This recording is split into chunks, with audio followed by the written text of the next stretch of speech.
Welcome to the Prime Property Finance Podcast with Gareth Morgan and Mark Watts.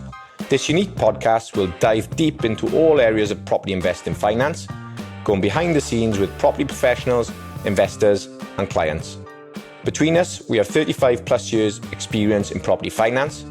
The podcast has been launched to share knowledge, mindset requirements and experiences of successful investors and professionals. We aim to simplify many of the complicated areas of finance and investing and provide valuable and easy to implement tips. Keep an eye out for our new longer episodes every Tuesday and our shorter ones every Friday. One of the biggest challenges in property investing isn't actually finding deals. It's managing everything around them. Finance, compliance, portfolio tracking, renewals, lender criteria, deadlines. It quickly becomes fragmented. Most investors end up with spreadsheets, emails, different brokers, different systems, and over time, it becomes harder to stay in control of your own portfolio. What we're seeing now is a shift towards a more structured approach, where investors are supported across the entire life cycle, from education and strategy, through finance delivery, and then ongoing portfolio management. In this episode, we're going to break down the landlord life cycle, where investors typically get stuck, and how tools like PinTech, alongside the right advice and education, can help bring everything together. Mark, welcome back. How are you? Very well. Are you okay? Yeah, good. I'm very, very excited for this episode. Something that we've been working on for quite some time now, and you've been working on this for a lot longer, and born out of experience and frustration. So really excited to talk about part of what we would describe as the landlord life cycle, and just to kind of give people a bit of understanding about the landlord life cycle. With each business, there's a starting point. So in property investing terms, step one is about education and strategy, making that decision, right, I want to invest in property, starting to become educated, and then thinking about your strategy. Now, you might not actually think, this is my strategy. You just go, I want to go and buy a house, and you just go and buy a house. And that's kind of how it starts. And then maybe you get educated afterwards, or you learn by doing. But education and strategy is kind of step one. Then it's acquisition, finding and funding deals. Then once you've got some properties, there's, the ownership aspect and the management of those properties. And that, all types of different management in terms of maintenance, tenants, etc. Then it's growing and scaling the portfolio, if obviously that's part of the strategy and the plan. And then a lot of landlords, once they get to a certain size, they go, right, I'm happy at that level. And then it's all about reviewing the portfolio, managing the portfolio longer term, and optimizing it for maximum profitability and cash flow. So I think one of the key things, and this was a big, when I started investing myself, I think a lot of people who get into property, they, if they go full on, like I did in my first year, I think I did 6 deals, and that was awesome. It was quite aggressive. We were going hammer and tong. And then by the end of the first year, I wanted to do another 6 deals in my second year. But all of a sudden I kind of had all of this stuff coming from behind. I was always looking forward and not realizing the kind of mess that I'd left behind. And that was the bit that I was like, nobody told me about this. I hadn't really considered the management, the maintenance, the changeover of tenancies, dealing with different refurbs at different stages and various pieces. So a lot of investors focus on buying, but the actual success comes from managing the full life cycle of, being a landlord. And there are, as you grow a portfolio, there are a number of headaches that you are going to encounter. And some of those are finance related. Some of those are tenant related. Some of them are legal. Some of them are maintenance and refurb related. And what we've kind of identified are some things that we are able to fix in that process. And all of a sudden, that's led us down a certain path and a certain trajectory on how we can help landlords on that, as many aspects of that landlord life cycle as possible. But the key one that we really want to talk about today is around the middle part, which is the majority around managing your portfolio, how you do that and how you can optimize it in the best way possible to maximize your returns, right? So what do you typically see are some of the challenges that landlords have, and your experience as a broker, and what kind of led you down starting this path, with fixing some of these headaches? Yeah, it's interesting. Great question. So just to be clear, we've mentioned this software periodically in other episodes. There's a piece of software called PinTech. PinTech is a platform for landlords to help them manage and maintain their property portfolios. It was apparent a number of years back when we started this journey that the ownership of property was quite fractious. People would live in either spreadsheets, a Dropbox, email calendar reminders maybe, and various bits and pieces. So nothing particularly coherent in a way to make this as sensible as possible. And also one of the other challenges that is out there is very often you just don't know what you don't know. So one of the features in PinTech is that it automates or semi-automates the compliance requirements on property. So, for example, the compliance is different in Wales as it is to England. The compliance is different on HMO as it is to a single let, as it is with a short-term let, and so on and so forth. So with this in mind, and what was then the pending changes of the Renters Reform Bill coming in, and people becoming even more nervous about being a landlord and the trouble that could potentially cause them, hence us looking to move into that. Now, as a standalone solution, yep, there are others that argue to do the same thing. However, what we are trying to solve really is this integration between making all of the component parts live inside one ecosystem. So what we're building at the moment, which fits into what we do on the day-to-day with brokering, is removing that friction in parts of the process. So it's great having a software solution. That means you can have all of your property information in one place, and that's superb. However, where we are different is that we are also then integrating that with our internal CRM in terms of Prime, so that it's at a click of a button that data can be transferred to us seamlessly, which means you don't have to then send us your property schedule, you don't have to update your personal details and all of that stuff that normally comes with a mortgage, just removing the friction that comes with it. The other thing it does as well is obviously timely reminders on when rates are due to renew so that you don't accidentally fall onto SVRs. The other thing as well is when we finish with a mortgage, it automatically updates PinTech so that you no longer have to keep a track and remember to, because CRM systems are fantastic, but I hate them in so much that they're only as good as your ability or your commitment to keeping them up to date. So what we're looking to do is make the CRM work for you, not you work for the CRM system, if you like. Yeah, I think just a point to note, I think one thing you probably just failed to mention, and the real key part of this is, if there's any mortgage brokers listening to this, as well as landlords, every time you have to, you do a buy-to-let for pretty much any client, but mainly portfolio landlords, lenders want to see a portfolio spreadsheet. And it's amazing how many landlords that we have that don't manage their portfolio. They have no idea what their portfolio, how it's performing, who the lenders are with, on which properties, when the deals are up, how much actual profit they're making on any of these properties. They don't know what the EPC ratings are, etc. And so we spend a lot of time doing this exercise, and then so we do that as an upfront work a lot of the time for our clients, and then in a year's time or 2 years' time, when they come back to us with another deal, we find that there's some changes may have been made, or that nothing's been changed. And what we identify is, well, it'd be great if there was a solution that kept this up to date almost automatically. And that's now what we have, isn't it? And I think that's the difference. A portfolio spreadsheet or a CRM system is only as good as the information that's inputted. Whereas what we're trying to do here is we automatically input that CRM for you, which means it's even more light touch, and makes you amongst all of the other things that you have going on, trying to make that management piece a little bit lighter. Yeah, so the thought process behind it is, as I say, I'm not particularly great with CRM system of any sort. Rubbish at keeping them up to date.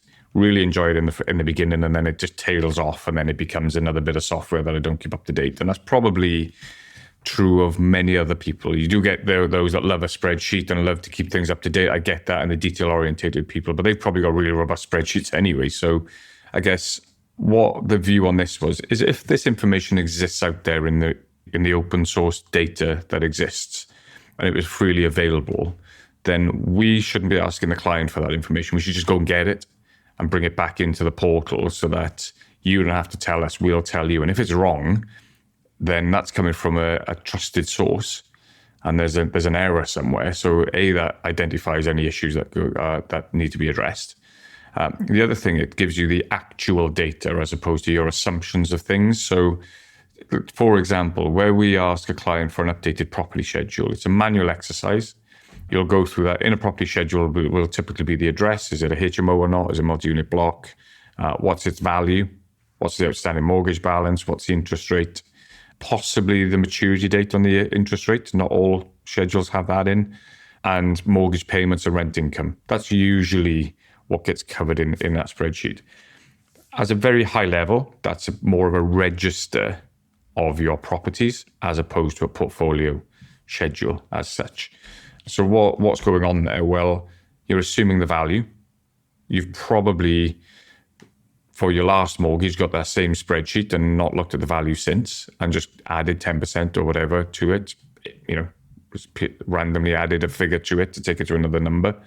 You've probably, those rents may have moved 2 or 3 times since the last time. So you've just gone from what it was, jumped the periods to what it is currently. So you've seen no line of sight through the interim changes. And I'm yet to see any significant analysis of the performance of the properties in that schedule. So you don't see what gross yield, net yield, ROIs, lifetime value, return on cash, all of the, whatever metric you want to measure, it's rarely there. And the other thing that I don't see on them is stress testing. So we're in a period right now of volatility on interest rates. They're going all over the place right now. Rates are being pulled left, right, and center. Our next conversations are going to be over the next 3 months. What do we believe interest rates are going to do? We have been saying for 3 months prior, we're expecting them to fall another 0.25% or what have you. The news is now that it's going to go up another 3. There's going to be 3 more increases over the next 12 months because of oil prices and what have you. Just goes to show the unpredictability of interest rates in the world that we live in now. That was the thinking, controlling that life cycle so that we can help you throughout all of the journey, not just the mortgage part. And obviously, what's that thrown up now? So for me, the most exciting part of this, when I loaded my properties into it, was playing around with those stress testing scenarios. Well, what happens if we have another crash and property prices come down by 20% and interest, although I'm on fixed rates, what happens if rates come up by 2% or 3%, rents come down by 15%? How does that impact? And you can basically look at your break even across the whole portfolio or individual properties. And for me, that was brilliant. And also then looking at the compound effect of your properties over time. Again, that's amazing to be able to look at, and because what we're trying to do is build long-term wealth, and sometimes when you're in the weeds of constantly doing refurbs and buying and acquiring, there's fees and refurbs, it's cash intensive. You don't see the money today necessarily, and so looking at that over a longer term kind of gives you a bit of satisfaction that you're on the right path. So that was really, really good for me. And then on the top of that, what now has become evident as this has been built out is all of the other things that can help manage. One of those things is around EPCs.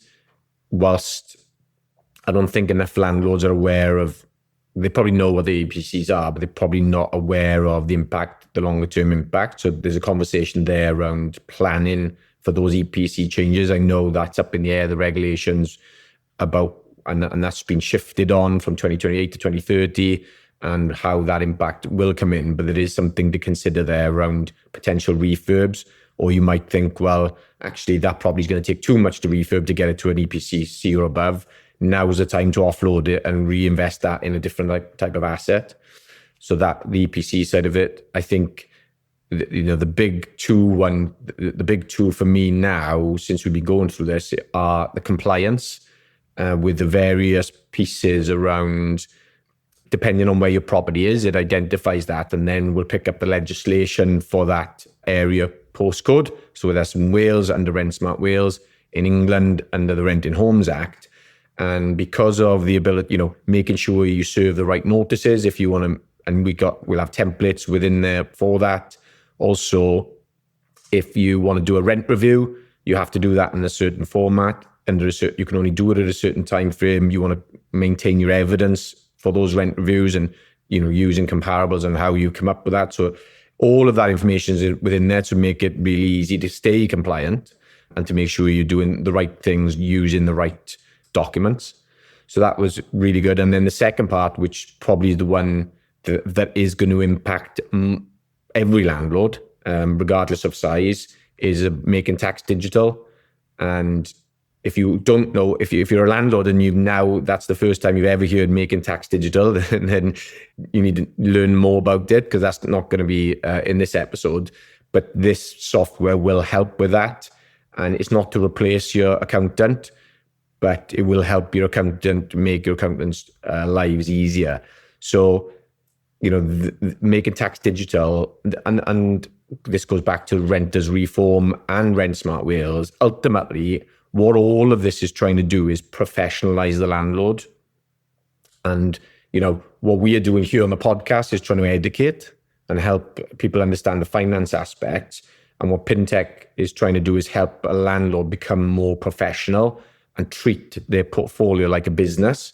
And it's got every step of that business, from managing the portfolio, compliance, EPCs, gas safeties, EICRs, and registering and holding all of that information in one place, and reconciling your rent and your expenses and your mortgages and your insurance, so that you're basically making that job easy.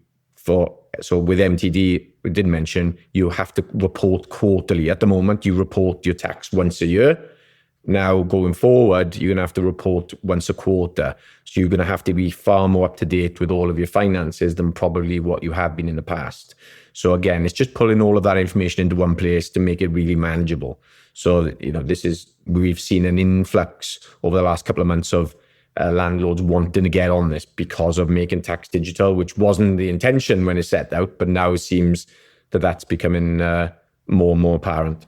Yeah, and when you look at why people got into, if you look at people who've had property for some time, most landlords have between 1 and 4 properties. There's a way smaller percentage, roughly 80% of landlords are up to 4 properties. The rest are the larger landlords. So these are individuals who are full-time employed or employed of some description, or have their own business. And this is sort of a pension pot / side income, or whatever you want to label it. Or they may have inherited a property and just thought, well, I'll just rent it out of a few extra pounds a month or whatever. Now, if it's not your main business property, then it's really hard to stay up to date with everything that you've got to do. And this is another problem that we were trying to solve, was to take the thinking out of it and just enable you to do the doing. If that makes sense. So as I said earlier, you just don't know what you don't know. So we talk about the compliance, the EPC needs to be this and above, and so on. Most landlords are good landlords. Yes, we've got rogue landlords, of course. Every sector has a bad egg of some description. Unfortunately, the media likes to pick on that side of it, as opposed to the majority, which are good people who want to provide good quality housing for good tenants. That's what we're trying to achieve. As the power shifts from landlord to tenant, I think some tenants are possibly taking more advantage of that, and they have more strength in this conversation than they ever used to have. Whether you think that's right or wrong, that's a debate for another time. But what this is trying to help you with, as you say, professionalizing the landlord, this is then putting all your documentation in place so that you can track easily whether you are compliant or not. Encouraging regular rent reviews, so that it's unfair on the tenant to increase their rent by 20% because you haven't done it for the last 5 years and you now need it for a higher mortgage. You should be doing incremental changes, so that it can be absorbed into life as you know it. All of this then is geared towards the ultimate objective, which is everything is fine when it's going well. It's when it doesn't go well, when the tenant for some reason stops paying or they've damaged the property and you need to get control of it. The ability then to go and recover that property and get control of it, it's getting more difficult. Therefore, you have to have your ducks in a row to be able to confidently step forward. It's already a difficult process. And this is what this is also trying to do as well. So it provides that layer of safety that if things do go pear-shaped with your landlord, with your tenant rather, that you have the vehicle to present yourself in the best possible light as a professional landlord who's doing the right thing, because that's your intent when you need it. And that's another powerful tool really that I think this helps to address. Yeah, absolutely. And most landlords don't fail because of bad deals. They fail because of poor systems and a lack of control. So yeah, that's absolutely. So and what is all of this leads to, stress, overwhelm, frustration, uncertainty, and all of those feelings that because everything's so disconnected, you haven't got your ducks in a row. Every time you want to try and do a mortgage application, you just feel like you're going over old ground. And, I've provided this before, you have, but it's just all out of date and it's no good. So whilst you provided before, you can't use it because it's not worth anything, like I said. So we're just trying to reduce as much of that friction as possible and help you manage it and just help that become a much smoother, seamless transaction. And also, having alerts on things like your gas safety. So even if you have a managing agent, I get there in the end. Even if you have a managing agent who's responsible or supposed to be responsible for sorting your gas safety, ultimate responsibility comes down to you as a landlord.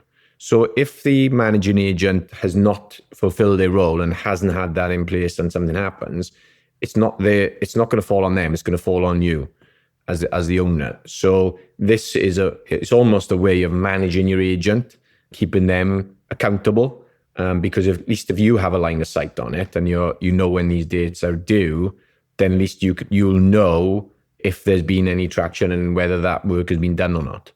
So it's just giving you that control and effectively alleviates a lot of stress. Yeah, and one of the things, so we speak about overwhelm and change. So, if you've got multiple properties and you don't have adequate systems and processes, whatever they may be, Pintech aside, whatever those systems and processes may be, if they're not adequate and they're not functioning the way that they need to make it as seamless as possible, it just makes it really, really difficult to adapt to any form of change. So a lot of the friction that would have come from the renters reform bill, aside from, yes, I can see the arguments both sides on tenant-landlord relationships. That's a different conversation. But a lot of the change that has been discussed is harder to manage if you haven't got a system and process in place. If everything else is running really smooth and you've got to change one cog, that's quite easy to adapt to. If it's not running very smooth and you now have to redefine how you manage your portfolio, it's overwhelming. And I can see why people would leave the marketplace thinking that there's just too much to be dealing with right now.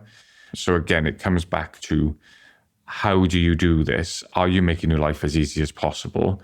I'm not saying it's going to make it easy, but it's going to make it easier. Can you have a line of sight into the future?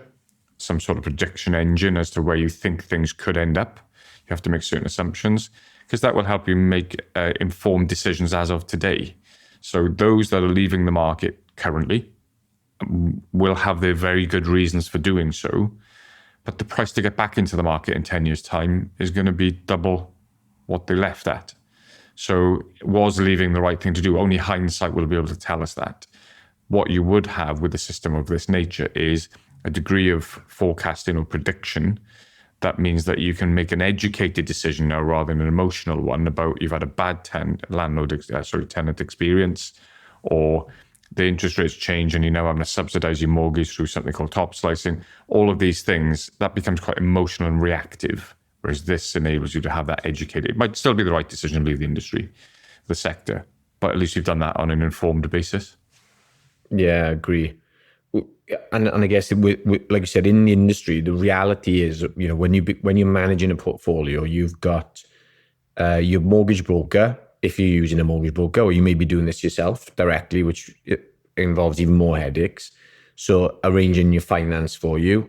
You've got solicitors working on that purchase and sale process.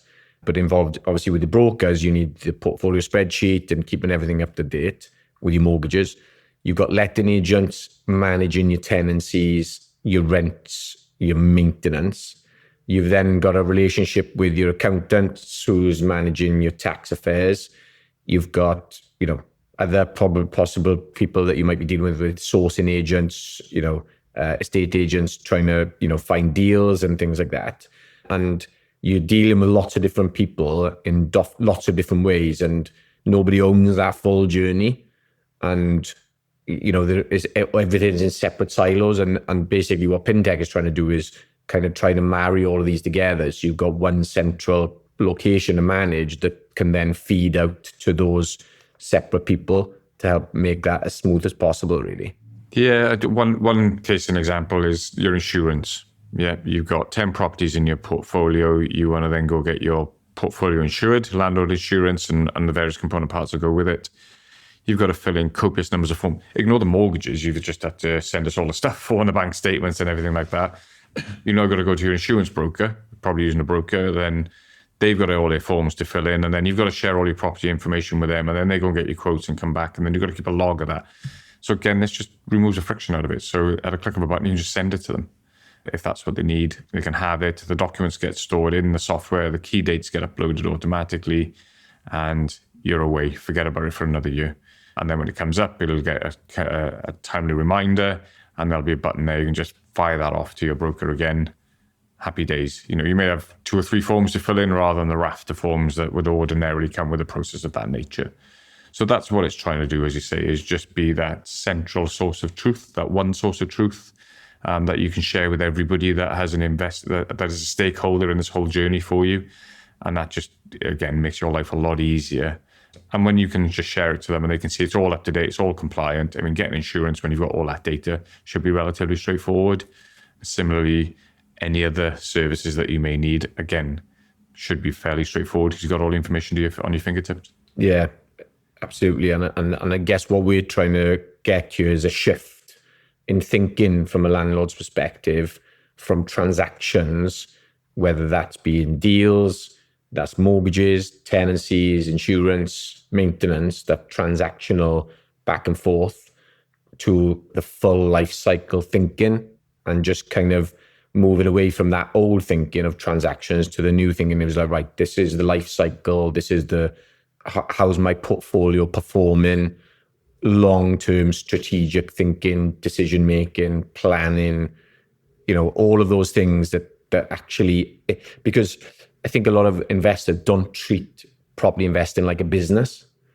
They just treat it like they just come along and go, right, I'm going to build a portfolio, and don't give it that much thought, whereas actually it is a business and it goes through different cycles, like we mentioned, and it needs to be treated like a business. And so, there's so much money involved, money can be made, but money can be lost, and things can, good things can happen, but bad things can happen. And it's just, risk mitigation, management, financial control, all of those things happen over especially a long period of time. And so, yeah, it's just around not just thinking about buying property, it's about building the systems that run the portfolio in the background. Yeah. And we used to have this conversation a lot a few years back, is it investing or is it a business? And I think the mindset of somebody who's got 15 properties versus somebody who's got 3 is very, very different, albeit it's technically the same. The principles remain the same. Everything is the same, just one's at a different scale to the other. The one with 3 properties sees that as just a side investment. Then the person with the 15 is probably in it full time and making an income, and it is their business, as it were. So that's an interesting point. And we're trying to shift the person with 3 to think more like the person with 15, because if you want to survive now, then you do need to be thinking like that. But if it's not your full-time vocation, then that can be a difficult mindset shift to make, hence the solution that we've put in place. Yeah. So, we talked about this now. So are there any things that we've missed in terms of, what does good portfolio management look like? I don't think we've sort of missed. I think we've covered a lot. So we've covered a lot of the features that exist within Pintech, and I'm sure there's more that have escaped my mind that we've got in there. I would just encourage people to, you can set up a free tier account. We're beta testing at the moment. So we'd welcome people to come into the platform, try it, give us the feedback. We're iterating as we speak. I think what will be useful, just to recap on what we think are the main points for landlords around what good looks like going forward. Whether you're using, I'm going to say good looks like using PinTech, but if you're not going to use PinTech, what does it ultimately look like? If you're going to stick with spreadsheets, reminders in your emails, and so on, then you need to make sure that you're doing your analysis on your portfolio, identifying properties that are not meeting your objectives or that are possibly losing you money or are at risk of losing you money. I think you need to be able to sensibly stress test your portfolio. Now is a case in point, interest rates, as I say, are bouncing all over the place. We're not in a low interest rate environment anymore, and it's quite volatile. So you need to understand the implications of interest rate changes on your portfolio. Also, staying on top of your rentals. And what I mean by that is your rental income, making sure that is reviewed in an incremental basis rather than, you can't do it now under the Renters' Rights Bill anyway, but make sure you do your annual review of your rent. Now, I get it that some people will forego market rent for good tenant relationships. Absolutely respect that. That will also be driven by the level of debt that you've got on that property. Not, you may not have that privilege if you are at 75, 80% loan to value. You may have to move the rents. So again, just make a business commercial decision as to whether it's appropriate to increase the rents or not. And remembering that incremental changes are better than one heavy lift, really, off the back of it. I think that's fair on the tenant as well. They can get used to those changes. And then just staying ahead of key dates, such as your compliance dates, because that'll get you in legal trouble, and your mortgage dates, because that will potentially hit you with financial difficulty, because changing from a 3.5% interest rate to a standard variable rate of 7% might more than double your interest payments, and subsequently make that mortgage no longer affordable. You'll be losing money on that property in some instances. So those, for me, are the major things I think that landlords should stay on top of, outside of MTD and the legal issues that sit within it as well. Yeah, absolutely. And so what we're just talking about from a high level again is the ecosystem that we're trying to provide here, which is PinTech, which is where you manage your portfolio. You've got full visibility across your portfolio. You can make decisions based on data and insights. Tracking all of your mortgages and your insurances and your rents. And then, so you can see everything. And then you can share that information with us at Prime Property Finance, where we can then structure your finance properly and efficiently, because we're asking you for less, and it becomes less, frictionless, less frictionless. It becomes frictionless.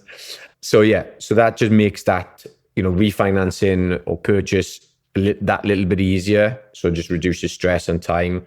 And then obviously we can help you with, growth decisions and, is this the right deal for me? And it's much easier because we've got clear visibility over your portfolio with up-to-date information. And then we can send that information back to PinTech and update your portfolio for you automatically. So, better data leads to better decisions lead to better finance.